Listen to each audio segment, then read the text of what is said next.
Hello friend, स्वागत आहे तुमचं माझ्या चॅनलवरती.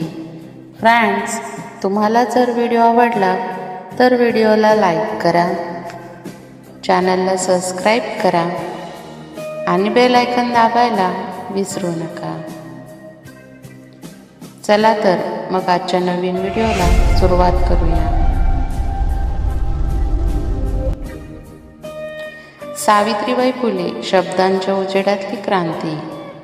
इतिहासाच्या पानावर काही व्यक्तिमत्वे केवळ जन्मतारखेपुरती मर्यादित नसतात, ती काळाच्या कपाळावर कोरली जातात. सावित्रीबाई फुले हे असेच एक तेजस्वी नाव. शिक्षण, समता, स्त्रीमुक्ती आणि माणुसकी यांचा दीप त्यांनी पेटवला. ही जीवनगाथा कविता आणि कथन यांचे मिश्रण आहे, कारण सावित्रीबाईंचे आयुष्यच कवितेसारखे आणि संघर्ष कथेसारखे होते. जन्माची पहाट. मातीच्या कुशीतून उगवली, अज्ञानाच्या अंधारात ज्योत पेटवली. 3 जानेवारी 1831, सातारा जिल्ह्यातील नायगाव. साध्या शेतकरी कुटुंबात जन्मलेली सावित्री त्या क्षणी कुणालाच ठाऊक नव्हते की मुलगी पुढे भारताच्या सामाजिक इतिहासाचा प्रवाह बदलणार आहे. बालपण गरिबीचे, परंतु डोळ्यात जिज्ञेसाचे तेज. अक्षर ओळख नव्हती, पण प्रश्न विचारण्याची हिंमत होती. गावातल्या मातीत पाय रोखून उभी असलेली सावित्री लहानशी होती. शेतात वडिलांच्या मागे मागे चालताना तिचे डोळे प्रश्नांनी भरलेले असत. हे सगळं असंच का, हा प्रश्न पुढे आयुष्यभर तिच्यासोबत राहिला. लग्न म्हणजे शेवट नाही, तेव्हा सुरू झाली खरी वाट. वयाच्या अवघ्या 9-10 वर्षात सावित्रीबाईंचा विवाह ज्योतिराव फुले यांच्याशी झाला. त्या काळात विवाह म्हणजे स्त्रीच्या शिक्षणाचा अंत मानला जाई, पण येथेच इतिहासाने कलाटणी घेतली. ज्योतिरावांनी सावित्रीबाईंमध्ये दडलेली क्षमता ओळखली. त्यांनी तिला शिकवण्याचा निर्णय घेतला. हे स्वतःच क्रांतिकारक पाऊल होते. काळ्या फळ्यांवर पहिलं अक्षर. हात थरथरले, मन उजळलं. शिक्षणाचा दीप पेटला. स्त्री जन्माचा अर्थ बदलला. घराच्या अंगणात मिणमिणत्या दिव्याच्या प्रकाशात ज्योतिराव सावित्रीबाईंनी अक्षरे गिरवत समाजाच्या नजरा संशयाच्या, पण त्यात मनात निर्भय. सावित्रीबाईंच्या मनात शिक्षण म्हणजे मुक्ती होती, फक्त स्वतःसाठी नाही तर प्रत्येक मुलीसाठी. पहिली शाळा, पहिला संघर्ष. शाळेची पायरी चढताना दगड, शिव्या, थुंकणं सहन केलं, पण ज्ञानाची वही घट्ट धरली, माणुसकी सोडली नाही. 1848 साली पुण्यात भिडेवाड्यात पहिली मुलींची शाळा सुरू झाली. सावित्रीबाई पहिल्या शिक्षिका ठरल्या. वाटेत लोकांचा छळ, अपमानही, तरीही त्या थांबल्या नाहीत. शाळेत जाताना 2 साड्या, एक घालण्यासाठी आणि एक घाण झाल्यावर बदलण्यासाठी असत.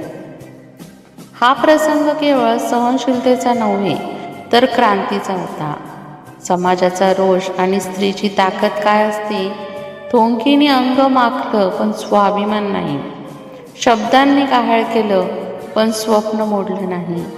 सावित्रीबाईंचा मार्ग काट्यांचा होता. धर्माच्या नावाखाली विरोध, जातीच्या नावाखाली बहिष्कार, पण त्यांनी शिक्षणाची मशाल उंच ठेवली. एक शाळा म्हणजे बी, अनेक शाळा म्हणजे जंगल. ज्ञानाची सावली पडली. स्त्री जन्माला मिळालं बळ. भिडेवाड्यातील पहिल्या शाळेनंतर सावित्रीबाई आणि ज्योतिराव थांबले नाहीत.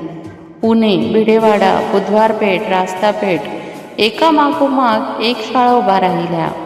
मुली, दलित, मागासवर्गीय, ज्यांना शिक्षणासाठी नाकारलं गेलं होतं, त्यांच्यासाठी ही दारं उघडली गेली.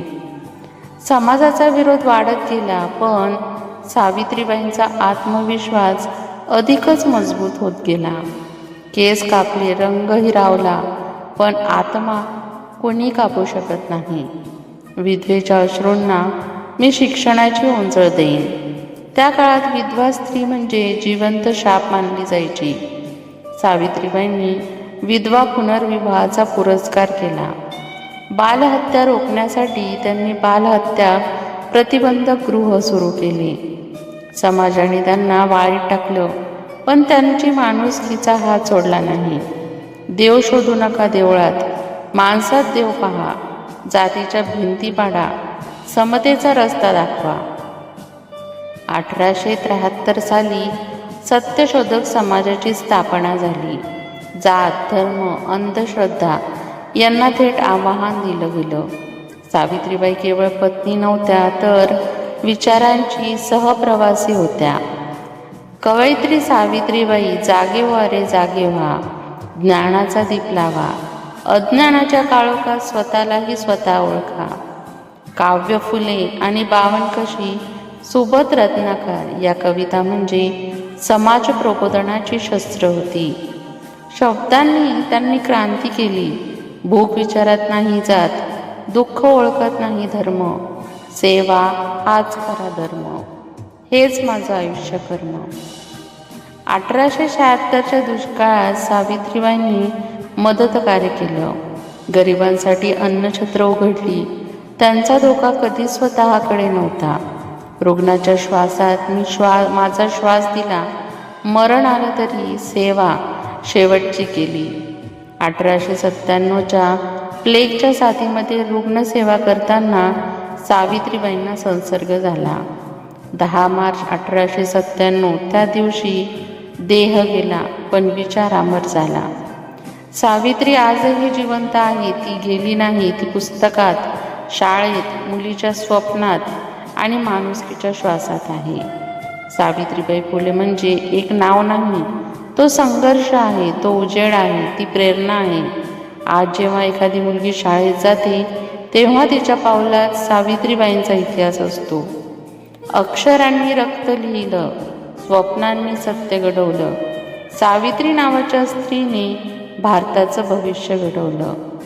ही संपूर्ण जीवनकथा सावित्रीबाई फुले यांच्या विचारांना नमन आहे. फ्रेंड्स, तुम्हाला व्हिडिओ कसा वाटला हे कमेंट बॉक्समध्ये नक्की सांगा. तुम्हाला जर व्हिडिओ आवडला असेल तर व्हिडिओला लाईक करा, चॅनलला सबस्क्राईब करा आणि बेल आयकॉन दाबायला विसरू नका, जेणेकरून सर्वात आधी नोटिफिकेशन तुमच्यापर्यंत पोहोचेल. व्हिडिओ बघितल्याबद्दल धन्यवाद.